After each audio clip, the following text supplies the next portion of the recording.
Hi dears, welcome back. അപ്പോൾ ഞാൻ ഇന്ന് വന്നിട്ടുള്ളത് 1-2 ടിപ്സൊക്കെ കളക്ട് ചെയ്തിട്ടാണ്. അപ്പോൾ നമുക്ക് ഒട്ടും തന്നെ സമയം കളയാണ്ട് നേരെ നമ്മുടെ വീഡിയോയിലോട്ട് പോവാം. അപ്പോൾ നമ്മളുടെ ഫസ്റ്റത്തെ ടിപ്പ് ചെയ്തെടുക്കാനായിട്ട് ഞാനിവിടെ എടുത്തിട്ടുള്ളത് അരിയാണ് കേട്ടോ. അപ്പോൾ ഈ അരിയിലൊക്കെ നമ്മൾ കുറച്ചധികം സ്റ്റോർ ചെയ്ത് വെക്കുന്ന സമയത്ത് കുത്തനൊക്കെ വരാറുണ്ട്. അപ്പോൾ അതിനെ ഒഴിവാക്കാൻ പറ്റുന്ന നല്ലൊരു ടിപ്പാണ് കേട്ടോ ഞാനിവിടെ കാണിച്ചു തരുന്നത്. അപ്പോൾ ഈ വിനാഗിരി മാത്രം വെച്ചിട്ട് നമ്മൾക്ക് അരിയിലുള്ള വണ്ടുകളൊക്കെ എങ്ങനെ നമുക്ക് ഓടിക്കാമെന്നുള്ളതൊന്ന് കണ്ടു നോക്കാം. അപ്പോൾ ഇതുപോലത്തെ ഒരു ബൗൾ എടുത്തതിന് ശേഷം നമ്മൾ ഈ അരി ഒരു മുറത്തിലോ അതല്ലെങ്കിൽ കുറച്ച് അകലം വരുന്നൊരു പാത്രത്തിൽ ഇട്ട് കൊടുത്തതിന് ശേഷം അതിൻ്റെ സെൻറ്റർ ഭാഗത്തായിട്ട് ഈ ബൗളൊന്ന് ഇറക്കി വെച്ച് കൊടുക്കുക കേട്ടോ. അതിനുശേഷം നമുക്ക് കുറച്ച് വിനാഗിരി നമ്മളുടെ ഈ ബൗളിലേക്ക് ഒഴിച്ചു കൊടുക്കുക. എന്നിട്ട് നമ്മൾ ഇത് കുറച്ചധിക സമയം ഇതുപോലെ വെച്ച് കൊടുക്കുകയാണെങ്കിൽ ഇതിലത്തെ കുത്തനൊക്കെ കയറി നമ്മളുടെ ഈ വിനാഗിരിയിലേക്ക് വരുന്നതാണ് കേട്ടോ. അപ്പോൾ നമ്മൾ ഒരു ഓവർനൈറ്റൊക്കെ വെച്ച് കൊടുത്താൽ തന്നെ നമ്മുടെ കുത്തനൊക്കെ കയറി ഈ വിനാഗിരിയിൽ വീണ് അതങ്ങനെ ചത്തുപൊക്കോളും. അപ്പോൾ ഈ ഒരു ടിപ്പ് നിങ്ങൾ എന്തായാലും ട്രൈ ചെയ്ത് നോക്കണം കേട്ടോ. വളരെ ഈസി ആയിട്ട് തന്നെ നമുക്ക് ചെയ്തെടുക്കാനായിട്ട് പറ്റുന്ന നല്ലൊരു ടിപ്പാണിത്. അപ്പോൾ നമ്മൾ വിനാഗിരിയൊക്കെ വെച്ച് കൊടുത്തതിന് ശേഷം നന്നായിട്ടൊന്ന് അടച്ചുകൂടെ വെച്ച് കൊടുക്കുക കേട്ടോ. അപ്പോൾ ഞാനിവിടെ കുറച്ച് സമയം വെച്ചതിന് ശേഷം ഒന്ന് തുറന്ന് നോക്കുന്നുണ്ട്. അപ്പോൾ ഞാനിവിടെ ഒരു 10 മിനിറ്റിന് ശേഷം തുറന്ന് നോക്കുമ്പോൾ നമ്മളുടെ വിനാഗിരിയിലേക്ക് 1-2 കുത്തനൊക്കെ വീണിട്ടുണ്ട് കേട്ടോ. അപ്പോൾ ഇതുപോലെ നമ്മൾ കുറച്ച് അധിക സമയം തന്നെ വെച്ച് കൊടുക്കുന്നുണ്ട്. അപ്പോൾ രാവിലെ വെച്ച് കൊടുത്തതിന് ശേഷം ഇപ്പോൾ ഞാൻ ഈവനിങ്ങിലാണ് കേട്ടോ ഇത് തുറന്ന് നോക്കുന്നത്. ഈ ഒരു സമയത്ത് നിങ്ങൾക്ക് കാണാൻ വേണ്ടി പറ്റുന്നുണ്ടാവും നമ്മളുടെ അരിയിലുള്ള കുത്തനൊക്കെ നമ്മളുടെ വിനാഗിരിയിലേക്ക് വന്ന് വീണിട്ടുണ്ട് കേട്ടോ. അപ്പോൾ ഇതുപോലെ നിങ്ങൾ എന്തായാലും ട്രൈ ചെയ്ത് നോക്കുക. വളരെ ഈസി ആയിട്ട് ചെയ്യാൻ പറ്റുന്ന നല്ലൊരു കിടിലൻ ടിപ്പ് തന്നെയാണ്. അപ്പോൾ നമുക്ക് അരിയിലെ പരിപ്പിലെ നമ്മളുടെ പയറുവകകളിലൊക്കെ നമ്മൾ കുറച്ചധികം സ്റ്റോർ ചെയ്ത് വെക്കുമ്പോൾ ഇതുപോലെ കുത്തനൊക്കെ വരാറുണ്ടല്ലോ. അപ്പോൾ അതൊക്കെ ഒഴിവാക്കാനായിട്ടുള്ള നല്ലൊരു ടിപ്പാണ്. അപ്പോൾ നമ്മളുടെ നെക്സ്റ്റ് ടിപ്പ് എന്താണെന്ന് കണ്ടു നോക്കാം കേട്ടോ. അപ്പോൾ ഞാൻ നമ്മളുടെ വീടൊക്കെ തുടച്ചെടുക്കുന്ന സമയത്ത് നമുക്ക് യൂസ് ചെയ്യാൻ പറ്റുന്ന നല്ലൊരു സൊല്യൂഷനാണ് കേട്ടോ ഞാൻ കാണിച്ചു തരുന്നത്.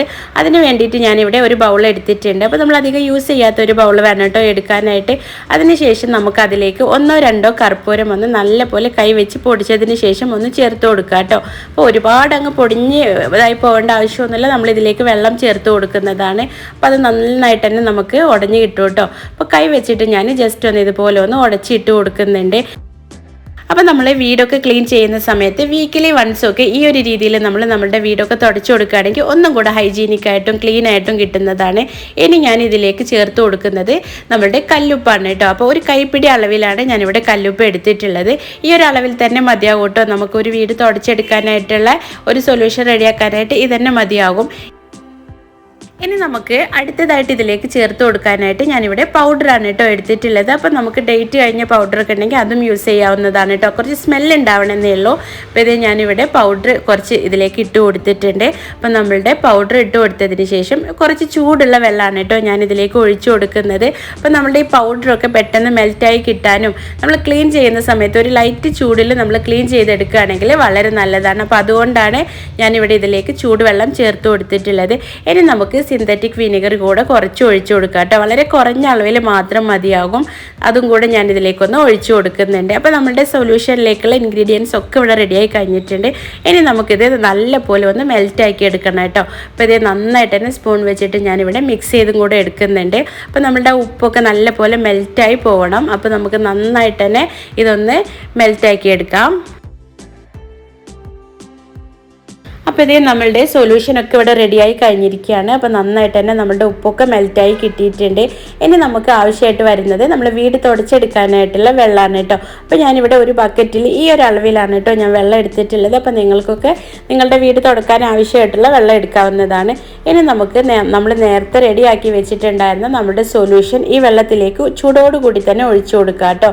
അപ്പോൾ ഇത് ഞാനിവിടെ മുഴുവനായിട്ടും നമ്മളുടെ ഈ വെള്ളത്തിലേക്ക് ഒന്ന് ഒഴിച്ചു കൊടുക്കുന്നുണ്ട്. അപ്പോൾ നിങ്ങൾക്ക് കാണാൻ വേണ്ടി പറ്റും നല്ലപോലെ നമുക്ക് മെൽറ്റായി കിട്ടിയിട്ടുണ്ട്. അപ്പോൾ ഇനി നമുക്ക് നമ്മളുടെ മോപ്പ് വെച്ചിട്ട് തന്നെ ഈ വെള്ളം നല്ലപോലെ ഒന്ന് മിക്സ് ആക്കി കൊടുക്കുക കേട്ടോ. അപ്പോൾ ഇതേ ഞാനിവിടെ മോപ്പ് വെച്ചിട്ട് നല്ലപോലെ ഒന്ന് മിക്സ് ചെയ്ത് കൊടുത്തതിന് ശേഷം നമ്മളുടെ വീടൊക്കെ ക്ലീൻ ചെയ്തെടുക്കുകയാണ് കേട്ടോ. അപ്പോൾ ഇതുപോലെ നമ്മൾ വീക്കിലി വൺസൊക്കെ ട്രൈ ചെയ്ത് നോക്കുകയാണെങ്കിൽ ഒരുവിധം നമുക്ക് അസുഖത്തിൽ നിന്നൊക്കെ നമുക്ക് ഒഴിവാകാനായിട്ട് പറ്റുന്നതാണ് കേട്ടോ. അതുപോലെ തന്നെ നമ്മളുടെ വീടൊക്കെ ഹൈജീനിക്കായിട്ട് തന്നെ നമുക്ക് എപ്പോഴും വെക്കാനുമായിട്ടും പറ്റുന്നതാണ്. മോപ്പിൽ വന്നിട്ട് നമ്മൾ വെള്ളം വളരെ കുറഞ്ഞ അളവിൽ മാത്രമാണ് നിലനിർത്താൻ പാടുള്ളൂ. ഒരുപാട് നമ്മൾ വെക്കുന്ന സമയത്ത് ഇതിലെ സുഗന്ധത്തിൻ്റെ അളവിനെയൊക്കെ ഇത് കുറയ്ക്കുന്നതാണ് കേട്ടോ. അപ്പോൾ അതുകൊണ്ട് തന്നെ മോപ്പിലുള്ള വെള്ളത്തിൻ്റെ അളവിനെ നന്നായിട്ട് തന്നെ നമ്മൾ കുറച്ച് കൊടുക്കാനായിട്ടൊന്ന് ശ്രദ്ധിക്കണേ. അതുപോലെ തന്നെ നമ്മൾ തുടയ്ക്കുന്ന സമയത്ത് ഇളം ചൂടുള്ള വെള്ളത്തിൽ നമ്മൾ തുടച്ചെടുക്കുകയാണെങ്കിൽ നമ്മളുടെ വീടിനകത്തുള്ള സുഗന്ധത്തിനെ നിലനിർത്താനായിട്ട് അത് ഒന്നുകൂടെ നമുക്ക് ഹെൽപ്പ് ചെയ്യുന്നതാണ്. അപ്പോൾ നിങ്ങൾ ഇതുവരേക്കും ആ ഒരു രീതിയിൽ ട്രൈ ചെയ്ത് നോക്കിയിട്ടില്ലെങ്കിൽ, അപ്പോൾ നിങ്ങൾ ക്ലീനിങ് സൊല്യൂഷൻ ഉപയോഗിക്കുന്നവരാണ് എന്നുണ്ടെങ്കിലും നിങ്ങൾ അതിലേക്ക് കുറച്ച് ചൂടുവെള്ളം ഒഴിച്ചതിന് ശേഷം അത് യൂസ് ചെയ്ത് നോക്കുകയാണെങ്കിൽ തീർച്ചയായിട്ടും നിങ്ങൾക്ക് നല്ലൊരു റിസൾട്ട് തന്നെ കിട്ടും. അപ്പോൾ കുറച്ചധികം നേരം തന്നെ നമുക്ക് ആ സുഗന്ധം നമ്മളുടെ വീട്ടിൽ നിലനിൽക്കുന്നതാണ്. അപ്പോൾ നമ്മൾ തുടയ്ക്കുന്ന സമയത്ത് ജനവാതിലും അതുപോലെ തന്നെ നമ്മളുടെ ഡോറൊക്കെ ഓപ്പൺ ചെയ്ത് വെച്ചതിന് ശേഷം വേണം കേട്ടോ നമ്മൾ തുടച്ചെടുക്കാനായിട്ട്. അത് വീടിനുള്ളിലെ വായു തങ്ങി നിൽക്കുന്നതിനെ തടയുകയും ശുദ്ധവായുവിനെ നമ്മൾക്ക് എടുക്കാനായിട്ടും അത് നന്നായിട്ട് നമുക്ക് ഹെൽപ്പ് ചെയ്യുന്നതാണ്. അപ്പോൾ ഇന്നത്തെ ഏതെങ്കിലും ഒരു ടിപ്പ് നിങ്ങൾക്ക് യൂസ്ഫുൾ ആയെന്ന് വിശ്വസിക്കുകയാണ്. അപ്പോൾ അടുത്ത നല്ലൊരു വീഡിയോ ആയിട്ട് വരുന്നത് വരേക്കും ബൈ. Thanks for watching.